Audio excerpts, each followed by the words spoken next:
আসসালামু আলাইকুম। বন্ধুরা সবাই কেমন আছেন? আজকে কিন্তু আমার টবে লাগানো মিষ্টি আলুর শাকের রান্নার রেসিপি দেখাবো। তো বন্ধুরা চলুন আমরা রান্না করতে চলে যাই। শাকগুলো নিয়ে ভালো করে বেছে কুচি কুচি করে কেটে নিয়েছি, তারপর ধুয়ে নিয়েছি। এই যে দেখুন আমাদের শাক রেডি, এখন রান্না করব। তো কড়াইয়ের মধ্যে আগে আমরা শাকগুলো একটু ভাপিয়ে নেব।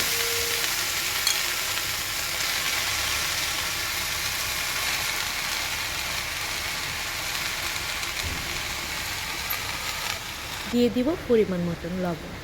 শাকটা কিন্তু আমরা ঢেকে রান্না করব না, তাহলে সবুজ রঙটা নষ্ট হয়ে যাবে।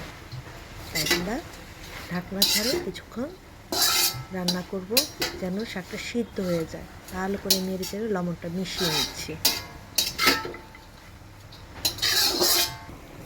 শাকটা প্রায় সিদ্ধ হয়ে আসছে, তাই একটু উল্টে পাল্টে দিচ্ছি, যেন নিচের শাকগুলো আর উপরের শাকগুলো মিশে সমানভাবে সিদ্ধ হয়ে যায়।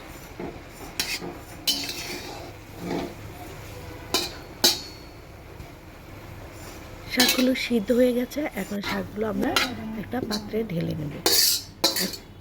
আবার নতুন করে কড়াইয়ের মধ্যে সয়াবিন তেল আর রসুন পেঁয়াজ কুচি দিয়ে আর কাঁচামরিচ কুচি দিয়ে শাকগুলো ভেজে নেব। এখন দিয়ে দিব 1 টেবিল চামচ সয়াবিন তেল, আর দেব বড় একটা পেঁয়াজ কুচি, 4-5টা কাঁচামরিচ ফালি করা, আর হলো আধা টেবিল চামচ রসুনের কুচি। এইগুলো রসুন পেঁয়াজ আর কাঁচামরিচ ভালোভাবে একটু ভেজে নেব। আর ভাজাও হয়ে গেলে সিদ্ধ করে শাকগুলো এর মধ্যে দিয়ে আরেকটু রান্না করে নেব।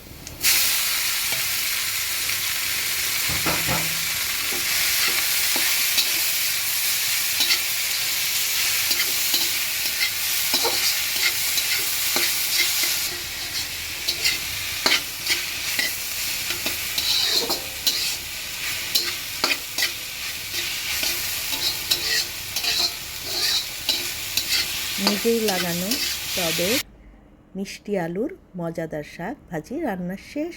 তো বন্ধুরা, আমার এই রেসিপি আপনাদের কেমন লাগলো, আর আমার মতো করে কারা কারা গাছ লাগিয়ে নিজেরাই এরকম শাকসবজি খেয়ে থাকেন কমেন্টে জানাবেন, আর লাইক করবেন, শেয়ার করবেন। সবাই সুস্থ সুন্দর থাকবেন। আল্লাহ হাফেজ। আসসালামু আলাইকুম।